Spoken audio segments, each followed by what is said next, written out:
A warm welcome to you all, ladies and gentlemen, to yet this another episode of the Mind Your Health program. I am your usual host, Nwaine Dismas, as some would like to say, the usual suspect. So today with me in the studio, I have a team of health experts and economic experts who are going to help me today to dissect the question at hand, which is, should Uganda institute another lockdown to curb the spread of this Ebola epidemic which has been raging in the country? So I'll allow our host to first, our guests today, to first introduce themselves. Yes. My name is Timothy, a public health expert.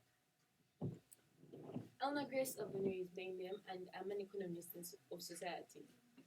Okay, wonderful, wonderful. So without any much further ado, let us get straight into the question. So our question as it stays is, should Uganda institute a lockdown to curb the spread of the Ebola epidemic? I will start with the public health scholar to my extreme right, Mr. Okru Timothy.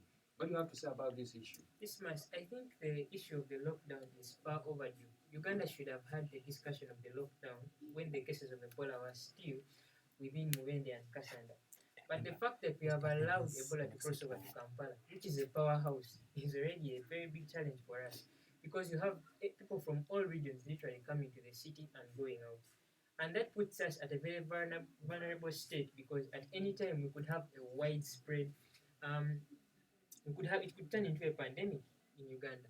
So I'll beg to pardon on that. A pandemic is something that affects the entire worldwide at large. So the pandemic wouldn't be in Uganda, but on the world scene, right?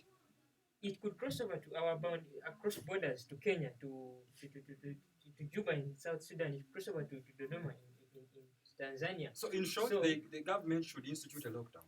Definitely, it's far overdue, in my opinion. Okay.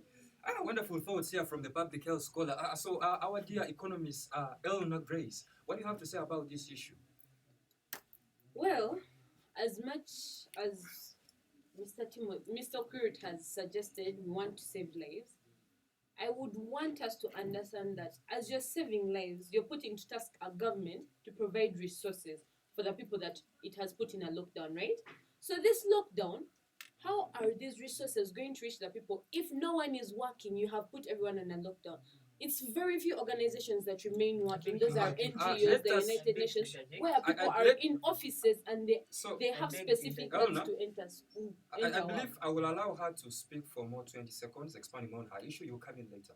You can continue. So the thing is, as much as they want to keep people healthy, there's no one you're going to. How are you going to provide for these people food? People pay rent. Rent goes up by day because, as we know, that land is becoming more and more expensive in Uganda today. So you don't have your own land; you have to pay for the rent. Wonderful thoughts. How are you going to do that when you do not earn money? Wonderful thoughts, Elna. That is the question I want to bring to the public health scholar. She's talking about rent. We understand with the corona legacy, people who are impoverished in their houses. So what with the lockdown? Won't it affect more? We very well know that the government passed a supplementary budget during COVID-19. That was only affected. I beg to be protected. You're protected, sir. The government passed a supplementary budget during COVID-19 that was used to cater for some of these resources. But I think the shortcomings were met by the issue of corruption. And that's, I think, an issue that the executive should deal with. But right now, we have a disease called Ebola, which has a prevalence rate of over 80%. Over 80% of the victims of this disease are dying to it. So I think we really need a lockdown. Well, on that note, I would beg to come back to you, Elna, as an economist. Last time out in the corona lockdown that happened, of course, a short while ago. It's not so long ago. It's just here in 2020. We managed to see a lot of cases of people who are giving out resources from the government, stale beans, spoiled milk. So I want to remind all of us that the government did provide resources, food and want. But a few people got these resources. That was the first thing. Second of all, those that got the lowest of standards of food, and as a human being, you should not have such. Again, a policy.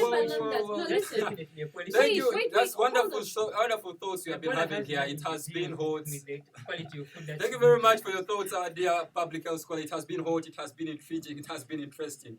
Keep it here. Keep it. Keep live. Keep tuned in our social media platform. Let's just keep the conversation going.